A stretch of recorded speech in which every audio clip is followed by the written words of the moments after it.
Ganga Goy. Ya, oi. Uneloto.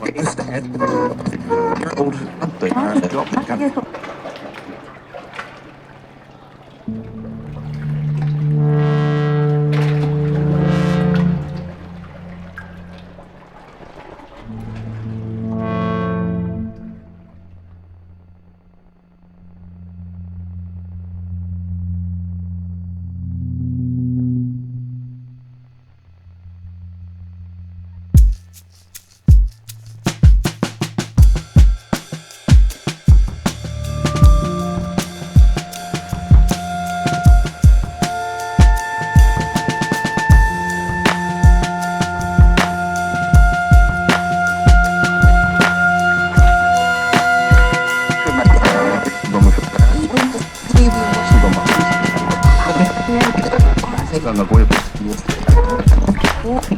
Ya, oi.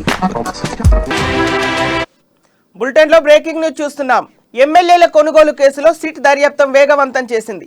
ఈ వ్యవహారంలో సంబంధం ఉందని భావిస్తున్న బీజేపీ జాతీయ ప్రధాన కార్యదర్శి బిఎల్ సంతోష్ కు సిట్ అధికారులు సిఆర్పిసి 41A నోటీసులు జారీ చేశారు.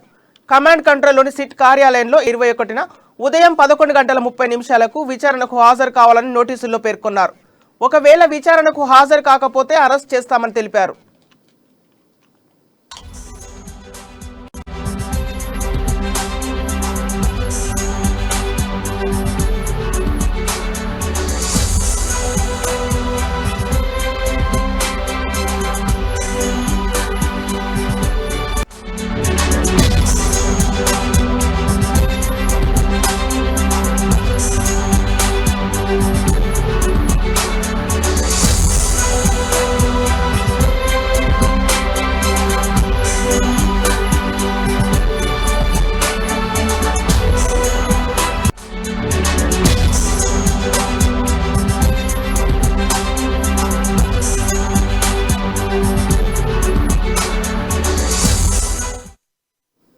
ఈ వ్యవహారంలో నిన్న కరీంనగర్ కు చెందిన న్యాయవాది ఓ జాతీయ పార్టీ రాష్ట్ర అధ్యక్షుడి బంధువు శ్రీనివాస్ కి కూడా నోటీసులు జారీ చేశారు.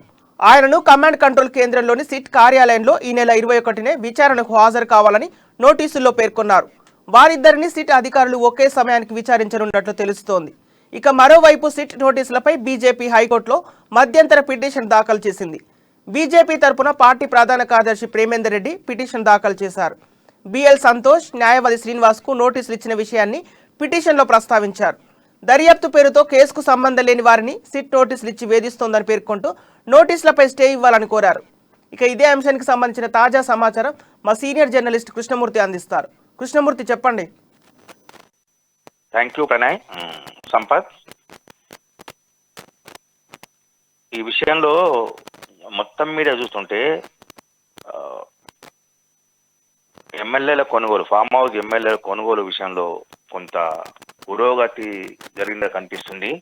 అయితే అందరూ ఊహించినట్టుగానే సిట్టు దర్యాప్తు వేగంగా సాగుతున్నది.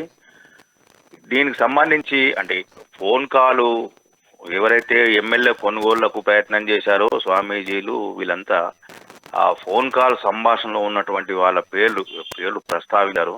దాంట్లో భాగంగానే బీజేపీ జాతీయ వ్యవహారాల సంస్థాగత ప్రధాన కార్యదర్శి సంతోష్ జీ నీకు కూడా విచారణకు హాజరు కావాలి అని చెప్పేసి వాళ్ళు చెప్పడం జరిగింది. ఆ ఫోన్ కాల్లో సంతోష్ జీ మొత్తంగా ఉన్నారు, వారే చూస్తున్నారు అన్నట్టుగా అక్కడ వాళ్ళు నిందితులు మాట్లాడినట్టుగా ఫోన్ సంభాషణలో మనం పరిశీలిస్తే స్పష్టంగా తేలుతుంది. ఈ విషయాన్ని మీద స్పష్టత తీసుకోవడానికి సిట్టు దర్యాప్తు బృందం సంతోష్ జీని తమ ముందు విచారణకు హాజరు కావాలని చెప్పేసి 41A కింద నోటీసులు జారీ చేశారు. సోమవారం రోజు సంతోష్ జీని విచారించేందుకు అధికారులు సిద్ధమవుతున్నారు. మరోపక్క నిన్న కరీంనగర్ చెందిన న్యాయవాది శ్రీనివాస్ కూడా సిట్టు నోటీసులు జారీ చేసింది. ఆయనకు కూడా 21 తేదీనే సిట్టు కార్యాలయంలో హాజరు కావాలని చెప్పారు. అయితే శ్రీనివాసు విషయానికి వస్తే శ్రీనివాస్ ఏంటంటే బండి సంజయ్కి సమీప బంధువు అని అక్కడ జరుగుతున్నది. న్యాయవాదులు అన్నప్పుడు బంధువులు ఉండొచ్చు, వాళ్ళు వేరువేరుగా ఉండొచ్చు. అయితే ఇక్కడ వచ్చేటువంటి విషయం ఏంటంటే శ్రీనివాసు ఎవరైతే ఎమ్మెల్యే కొనుగోళ్ల విషయంలో నిందితుడుగా ఉన్నారో స్వామీజీ, ఆయనకు ఫ్లైట్ టికెట్ బుక్ చేశారనే ఆరోపణ మాత్రమే ఆయన మీద ఉన్నది. అయితే ఏ సమయంలో బుక్ చేయాల్సి వచ్చింది, ఎందుకు బుక్ చేయాల్సి వచ్చింది, స్వామీజీతో పరిచయం ఉందా, ఉంటే ఎలా ఉంది, ఏంటిది, ఎప్పటి నుంచి జరుగుతుంది, దానికి సంబంధించిన విషయాల మీద ఆరా తీసే అవకాశం ఉన్నాయి.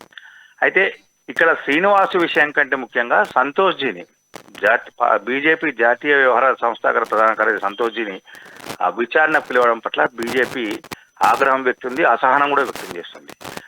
ఒకవైపు ఈడీ దాడులు జరుగుతున్నాయి, వేధిస్తున్నారు, రాజకీయంగా వేధిస్తున్నటువంటి అధికార పార్టీ కావాలని ఏమాత్రం సంబంధం లేని వ్యక్తిని, జాతీయ స్థాయి నేతను కావాలని ఇక్కడ పిలిపించి వేధింపులకు గురి చేసేందుకు ప్రయత్నాలు చేస్తుందంటూ బీజేపీ ఆరోపిస్తుంది. దీని మీద హైకోర్టుకు కూడా ఆ పార్టీ వెళ్ళింది. సంతోష్జీది ఆయన జాతీయ నాయకుడు కాబట్టి ఆయన పేరును ఎవరైనా వాడుకోవచ్చు, ఏమైనా చేయవచ్చు. ఆయనకు సంబంధించినటువంటి ఎలాంటి ఆధారాలు లేవు. కేవలం ఫోన్ సంభాషణలో సంతోష్జీ పేరు వచ్చిందన్న అభియోగం మాత్రమే ఉంది, కానీ ఆయనకు సంబంధించిన ప్రత్యేకంగా కానీ పరోక్షంగా కానీ ఎలాంటి పాత్ర ఉంది అనేటువంటి ఎలాంటి ఆధారాలు పోలీసుల దగ్గర లేవు అనే విషయానిపైన బీజేపీ వాళ్ళు అభ్యంతరాలు వ్యక్తం చేస్తున్నారు. దీని మీదనే హైకోర్టుకు వారు వెళ్ళారు. ఫోన్ సంభాషణను గతంలో సుప్రీంకోర్టు ఆర్డర్ ఇచ్చింది. ఫోన్ రికార్డులు వీటికి సంబంధించినటువంటి ఎటువంటి కూడా దానికి కేసు దర్యాప్తునకు ఆధారాలు కావు అని. ఇదే విషయాన్ని పిటిషన్లో పేర్కొన్నటువంటి బీజేపీ హైకోర్టులో పిటిషన్ వేసింది. ఈ సంతోష్జీ 21న హాజరు కావాలంటూ సిట్టు జారీ చేసిన ఉత్తర్వులపైన స్టే ఇవ్వాలంటూ పార్టీ రాష్ట్ర ప్రధాన కార్యదర్శి ప్రేమేందర్ రెడ్డి హైకోర్టును ఆశ్రయించారు. సంపత్.